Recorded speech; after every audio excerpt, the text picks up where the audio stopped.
Ang iyong pagkakakilanlan, no? We do not need to reinvent ourselves this year. The word says, New Year, New Me. Kadalasan sinasabi, bagong taon, bago na rin ako. Pero ang Ebanghelyo, magandang balita, or the gospel itself, ito, ang sinasabi, you are a new creation. Ito na yun. Para maunawaan natin, sino ka, ano ka, ikaw ay bagong nilalang.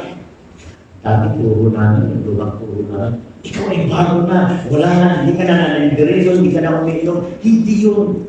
Mali po yun. Ikukulit po. Hindi ka na high blood, no? Mabait ka na, hindi yun. Ang ibig sabihin ng bagong nilalang yung buong pagkatao mo, dahil nasa Panginoon ka na, yung spirito mo ay bago na. Period. Kadalasan tulog pa namin, ikaw ay parang bata, ang spirito ay bata pa, lalaki pa rin. Hindi po, sa ating Panginoon, instant ang spiritual transformation po yun na sa Panginoon. Dahil lahat po ang sa atin, ang pagkatao po natin, nag-uumpisa po yan sa spirito ng Diyos na siya naglalang sa atin. Tapos natutunan po tayo, natutunan po tayo. Kaya may salita ng Diyos, yan ang pagkain ng spirito para matuto tayo. But then, ang pinakasigurado, you are a new creation. Bagong nilalang ng Panginoon. Okay. Hindi natin kailangan baguhin ang ating mga sarili para na maging katanggap-tanggap sa Diyos. Kita niyo yung sa Nazareno? Totoo yun. Kaya nila pinipilit ang sarili with effort para katanggap-tanggap sa Diyos, para mapatawa. No? Hindi ko, sabi ko kayo, hindi ko masisisi kung may milagro ginagawa. Eh, Diyos yun eh. Maski ano ba kaya, saksi ni Batman, Muslim niya, eh, ang Diyos kaya niya gumawa ng milagro. So yung mga tao nandun, obvious na obvious, kaya ganun ang effort para maging katanggap-tanggap, para magawa ang bagay, para yung anong gusto, minimithi nila, magkaroon raw ng kaganapan, magkaroon ng milagro. At meron, hindi nangyayari lang ng milagro. Alam niyo, naaalala ko sa 700 Club.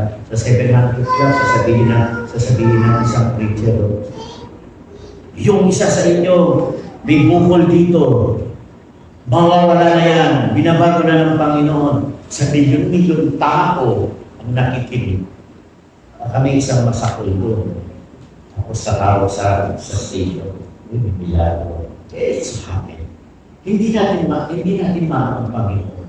Hindi natin, maski ano man sasabihin ng tao na may ginawa ng Panginoon, hindi natin sila pwede i-disqualify. Hindi natin. Kaya natin tanggapin. Kaya ito ang Diyos. Ang Diyos ay pangkalahatan. Kaya ang Diyos na gagawang tao, pinatawad ang kasalanan natin, binigyan ka ng katwiran, binuhay ang Espiritu, hindi para maging gagawin mo sarili mo katanggap-tanggap. No? Noon kami ni Lloyd sa Baclaran ay talagang sumasabay ako dyan eh. Luluhod dyan mula sa pinto hanggang sa altar eh, para maging katanggap-tanggap. Ako nasa tabi. Pero wala sa puso ko dahil ako naliligaw noon. Lahat may luluhod siya. Abay, memorize niya lahat ng ano sa pita niya.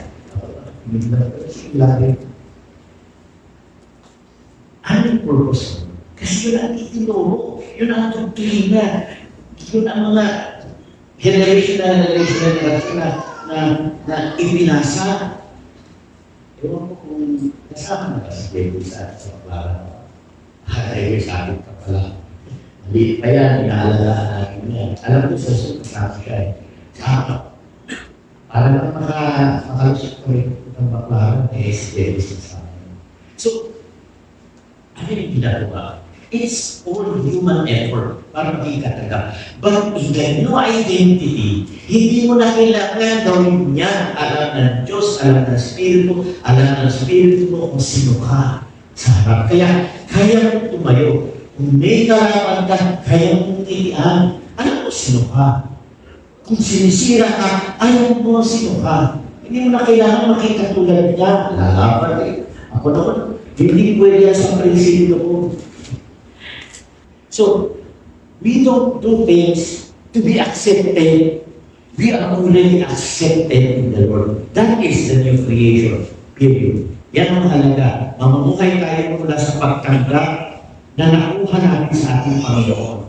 Kaya lalakad tayo, we are in Christ, we love Christ, we believe in two commandments that Christ has given us, the greatest. Yung 10 commandments, thou shalt not murder, thou shalt not steal, honor thy father and thy mother, thou shalt not steal, thou shalt not covet, thou shalt not bear false witness. Lahat ng 10 commandments, ginawa ng Panginoon, love the Lord with all your heart, and love your neighbor. Dalawa lang. Kaya palagi ko sinasabi sa kapasturan eh. No? Yung sa pangalawa, magmahalan, hindi tayo kung hindi natin gumagawa eh. Galit tayo sa doktrina ng Baptist, galit tayo sa ganito, galit tayo sa ganito. Bakit? Gawa ng doktrina ng tao, pero doktrina ng aming Panginoon, mahal yun. Kaya nagugulat na sila, pati yung imam sa sakote, kaibigan ko, nasa GC namin, nakakausap namin, magkakakitin kami ng ecumenical, kasama yung Baptist, kasama yung Seventh-day Adventist, kasama yung Muslim, yung Imam. Pero share kami, because we believe in the love of God. So,